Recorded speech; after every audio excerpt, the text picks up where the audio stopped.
Assalamualaikum warahmatullahi wabarakatuh. Perkenalkan, saya Sri Wahyuni dari kelas 82.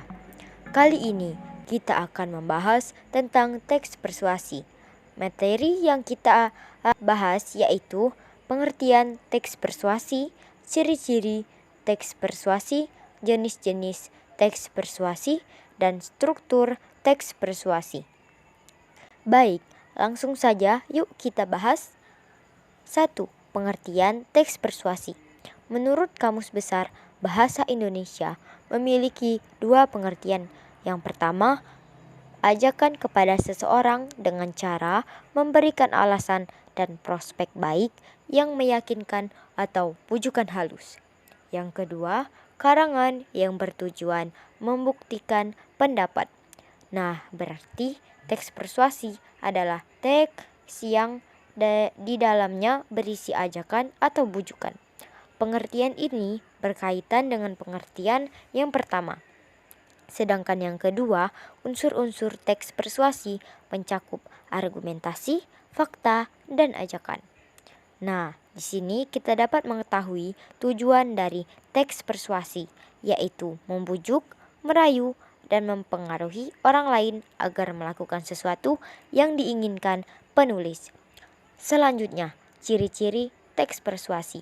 Yang pertama, mengandung bujukan, ajakan, atau imbauan yang diajukan kepada pembaca, bergantung pada topik atau isu yang diangkat, bisa dilakukan secara langsung maupun tidak langsung.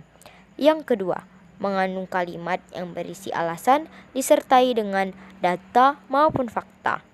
Data atau fakta yang dicantumkan digunakan untuk menambah keyakinan pembaca. 3. Memiliki kata-kata ajakan, baik tersurat maupun tersirat. Ajakan tersurat bertujuan untuk mengajak, ajakan tersirat bentuknya berupa saran.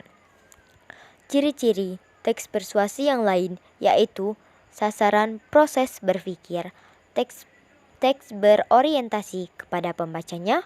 Selanjutnya, ide pokoknya biasanya menghindari konflik atau berusaha untuk senetral mungkin. Selanjutnya, jenis-jenis teks persuasi.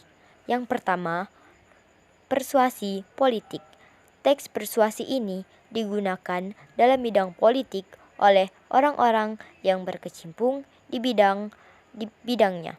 Yang kedua, persuasi pendidikan. Persuasi ini digunakan dalam bidang pendidikan oleh orang-orang yang berkecimpung di dalamnya. Tujuannya tentu berkaitan dengan hal-hal pendidikan. Yang ketiga, persuasi advertensi. Persuasi ini digunakan dalam bidang usaha, digunakan untuk memperkenalkan usaha atau produk barang atau jasa tertentu.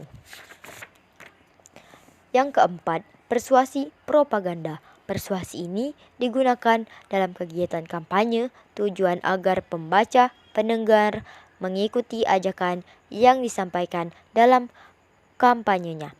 Selanjutnya, yaitu struktur teks persuasi.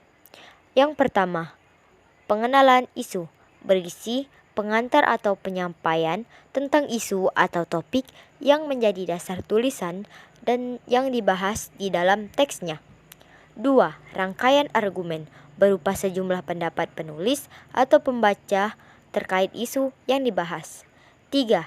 Pernyataan ajakan, berupa dorongan kepada pembaca atau pendengarnya yang disampaikan secara tersurat maupun tersirat. 4.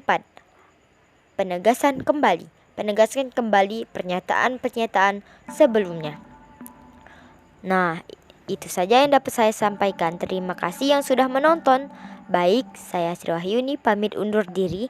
Wassalamualaikum warahmatullahi wabarakatuh.